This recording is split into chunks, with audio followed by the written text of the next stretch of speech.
السلام علیکم ورحمۃ اللہ وبرکاتہ. الحمدللہ رب العالمین والصلاة والسلام علی رسولہ الکریم، اما بعد. محترم صدر صاحب اور معزز سامعات، آج کی اس پررونق محفل میں تقریر کا عنوان شوہروں کی اطاعت میں صحابیات کا کردار. سامعات، صحابیات وہ ہیں جنہیں رسول اکرم صلی اللہ علیہ وسلم کی صحبت کا شرف حاصل ہوا، جو اسلام کے قرن اول کا حصہ تھی، جن کی تربیت رسول اقدس صلی اللہ علیہ وسلم کے زیر سایہ ہوئی. اسلامی تاریخ میں جہاں صحابہ نے اپنے جوش ایمان کے جوہر دکھائے، وہیں صحابیات بھی اللہ اور اس کے رسول کی فرمانبرداری میں پیش نہیں، جن کی اہمیت کو بیان کرتے ہوئے اللہ کے رسول صلی اللہ علیہ وسلم نے فرمایا: خیر القرون قرنی ثم الذین یلونہم ثم الذین یلونہم، کہ سب سے بہترین لوگ میرے زمانے کے لوگ ہیں، پھر اس کے بعد جو ان کے بعد آنے والے ہیں، اور اس کے بعد جو ان کے بعد آنے والے ہیں. سامعات، ایک عورت اپنی زندگی میں مختلف کردار کو ادا کرتی ہے. اسی میں سے ایک اہم کردار ایک بیوی کا کردار ہوتا ہے، جس کو ہماری صحابیات نے بحسن خوبی انجام دیا، اور اس میں بھی مقصود صرف اللہ تعالیٰ کی رضامندی تھی. اگر اسلامی تاریخ کا مطالعہ کیا جائے تو ہمیں یہ معلوم ہوتا ہے کہ ہماری صحابیات مطیع و فرما بردار، صبر و تحمل، عفت و پاک دامنی اور محبت و الفت کی پیکر ایک مثالی بیوی تھی. اطاعت و فرما برداری اور عزت و ادب میں سب سے بہترین مثال ہماری ام المؤمنین حضرت خدیجہ رضی اللہ عنہا ہے، کہ جب امین و صادق شوہر نے دعوت اسلام کو پیش کیا تو بغیر جو چرا لبیک کہتی ہوئی آگے بڑھ گئی، اور ان کے عمر کے فرق نے انہیں کبھی رسول اکرم صلی اللہ علیہ وسلم کی عزت و فرما برداری سے نہیں روکا، بلکہ اپنی زندگی کے تجربے اور اپنے مال کے ذریعے تا دم حیات اللہ کے رسول کی مدد کرتی رہی.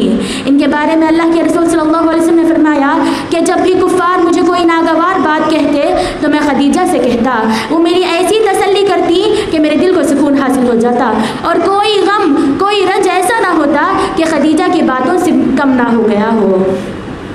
سامعات، ایک مثالی بیوی کے لیے صبر و تحمل سے متصف ہونا بہت لازمی ہے، جس کی مثال حضرت ام سلیم رضی اللہ عنہا ہے. اس دور میں یہ صبر کی انتہا ہوگی کہ جب ام سلیم رضی اللہ عنہ کے بیٹے ابو عمیر بیمار ہو گئے اور کم سنی میں ان کا انتقال ہو گیا، اور جب ان کا انتقال ہوا تو ام سلیم کے شوہر ابو طلحہ رضی اللہ عنہ گھر میں موجود نہ تھے.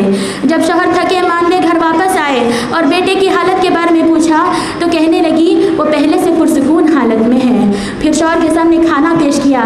جب شوہر کھا کر پرسکون ہو گئے تو ان کو صبر کی تلقین کے دیتے ہوئے کہنے لگی، اگر آپ کو کوئی امانت دیتا ہے اور پھر اس کو واپس لے لیتا ہے تو کیا آپ کو اس پر کوئی اعتراض ہوگا؟ تو ابو طلحہ رضی اللہ عنہ نے کہا نہیں. تو پھر یہ کہنے لگی، آپ کا بیٹا بھی اللہ کی ایک امانت تھی جسے انہوں نے واپس لے لیا. اسی طرح مہمان رسول کی ضیافت کا وہ مشہور واقعہ، جب انہوں نے اپنے شوہر کی ہدایت پر عمل کرتے ہوئے نہایت ہی حکمت عملی سے اس مہمان کی ضیافت کی اور اپنے عمل کو اتنا مخفی رکھا کہ خود مہمان کو بھی نہیں معلوم ہو سکا کہ خود گھر والے بھوکے رہے اور مہمان کو کھلایا ہے. لیکن وہ ذات جو علیم الخبیر ہے، وہ ان کے عمل سے اتنا خوش ہوا کہ اللہ نے قرآن میں آیت نازل فرما دی، وَيُؤْثِرُونَ عَلَىٰ أَنفُسِهِمْ وَلَوْ كَانَ بِهِمْ خَصَاصَةٌ، کہ وہ اپنے آپ پر دوسروں کو ترجیح دیتے ہیں اگرچہ کہ ان کے گھر میں تنگی ہی کیوں نہ ہو جائے. اسی طرح میری بہنوں، ایک شوہر کے لیے سب سے بڑی نعمت ہے کہ اس کی بیوی اس کی مددگار ثابت ہو، جس کی مثال اسماء بنت ابی بکر رضی اللہ عنہا ہے. ان کے شوہر زبیر رضی اللہ عنہ ایک غریب صحابی تھے، جن کے پاس ایک گھوڑا، ایک اونٹ اور ایک زمین تھی جسے رسول اللہ صلی اللہ علیہ وسلم نے ہدیے کے طور پر دیا تھا. اسماء رضی اللہ عنہا خود گھوڑے اور اونٹ کو چارہ کھلاتی، اور زبیر رضی اللہ عنہ کے اکثر کاموں میں مددگار ثابت ہوتی، اور اسی کے ساتھ اپنے گھر کے تمام کام بھی انجام دیتی تھیں. سامعات، ایک مثالی بیوی کے لیے اپنے فرائض کی انجام دہی بھی بہت ضروری ہوتی ہے. اس کی مثال رسول اکرم صلی اللہ علیہ وسلم کی بیٹی، جنتی عورتوں کی سردار حضرت فاطمہ رضی اللہ عنہا ہے.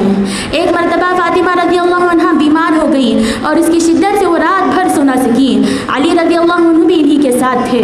یہاں تک کہ فجر کا وقت ہو گیا تو اٹھی، ٹھنڈے پانی سے وضو کیا اور نماز ادا کی.